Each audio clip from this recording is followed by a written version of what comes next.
परवापर्यंत आमच्या सोबत होते. मला असं वाटतं आमचे कोणते सहकारी एखादा असेल तर त्याचं नाव माननीय पालकमंत्री संजयजी शिरसाट साहेब यांनी सांगितलं पाहिजे. उलटे त्या भागातल्या तुमच्या कार्यकर्त्यांचे काय काय धंदे जर आम्ही सांगितले तर हे धंदे रोखण्यासाठीच या लोकांनी तुमच्याकडे प्रवेश केलेला आहे. नाही तर यांच्यावर MPDA तडीपारी अशा कारवाया करायची पोलिसांनी प्रोसेस सुरू केली होती. त्याच्यातून वाचण्यासाठी या भागातले कार्यकर्ते ऑलरेडी तुमच्याकडे आलेले आहेत. त्यामुळे या धंद्याची जाण तुम्हाला जास्त असेल, मला कमी. उद्या 12 वाजता उद्या घोषणा. बिलकुल असाच त्याचा अर्थ आहे. त्याचा अर्थच तसा आहे. मी सांगितलं तुम्हाला 1-2 दिवसात उद्या 12 वाजता. याचा अर्थ असा आहे की उद्या. संभाजीनगरमध्ये कोणाकोणाचे तुम्ही सोबत जाताय? महाविकास आघाडीसोबत कोण जाताय? भारतीय जनता पार्टी शिंदे गट सोडून सगळे एकत्र यावे असा आमचा प्रयत्न चालू आहे.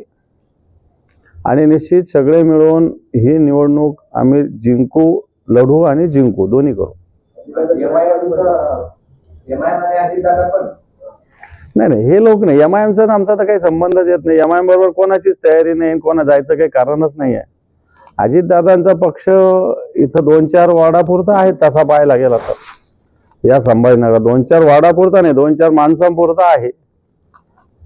त्यांच्याकडून तशी आम्हाला खुली आमच्या सोबत येण्याचं त्यांचं सुद्धा तयारी आहे, हे तुम्हाला सांगतो आता. बिलकुल दर्शवलेली. अजून आम्ही त्याच्यावर विचार नाही केला, परंतु अजितदादाच्या गटाने सुद्धा तशी तयारी आमच्या बरोबर येण्याची दर्शवलेली आहे.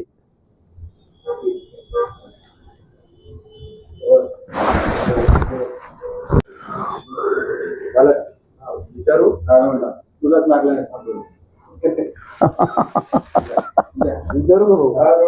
दादा, ते सांस्कृतिक मंडळ तुम्ही बुक केलंय, तिथे नेहमी सभा असते. शूटिंगच्या आधी तुम्ही सगळा घेऊन टाकला. असं नाही. आमच्याकडं आम्ही कोणती निवडणूक जाहीर झाली, सांस्कृतिक मंडळावर जाहीर सभा एकट्या शिवसेनेचीच होत असते. बाकी कोणत्याच पक्षाची कोणत्याच निवडणुकीला सभा होत नव्हती या संभाजीनगरात. कारण बाकीच्या कोणत्याच पक्षामध्ये हे मैदान भरवण्याची धमक नाही आणि ताकद पण नाही. आणि म्हणून या निवडणुकीला सुद्धा आम्ही जवळपास 6 दिवसासाठी हे मैदान बुक केलेलं आहे. आमची सभा ठरेल, माननीय उद्धवजी वेळ देतील, पण कोणाला याच्या आधेमध्ये जर ती जागा लागली तर आमची द्यायची तयारी, हे मी तुम्हाला सांगतो. पण मी गॅरंटीने सांगतो की कोणताही पक्ष सांस्कृतिक मंडळ मागणार नाही, कारण त्यांच्यात ती धमक नाही. शिरसाट म्हणाले की तुम्ही मैदान तर तारीख बुक केली आहे, पण घरून दाखवा, सभा घेऊन दाखवा, फक्त घेऊ नका. ते पण आम्ही सभा घेण्यासाठीच बुक केली. गल्लामुळे सभा घेणारा पक्ष तुमचा. मला असं वाटतं आता बोललो असतो चांगलंच कुठं सभा होतात म्हणून, परंतु मला असं वाटतं सांस्कृतिक मंडळावर सभा विधानसभेला आम्ही घेतली, लोकसभेला घेतली, आणि काही नसताना सुद्धा वज्रमूठ नावाची सभा आम्ही सांस्कृतिक मंडळावर घेतलेली आहे.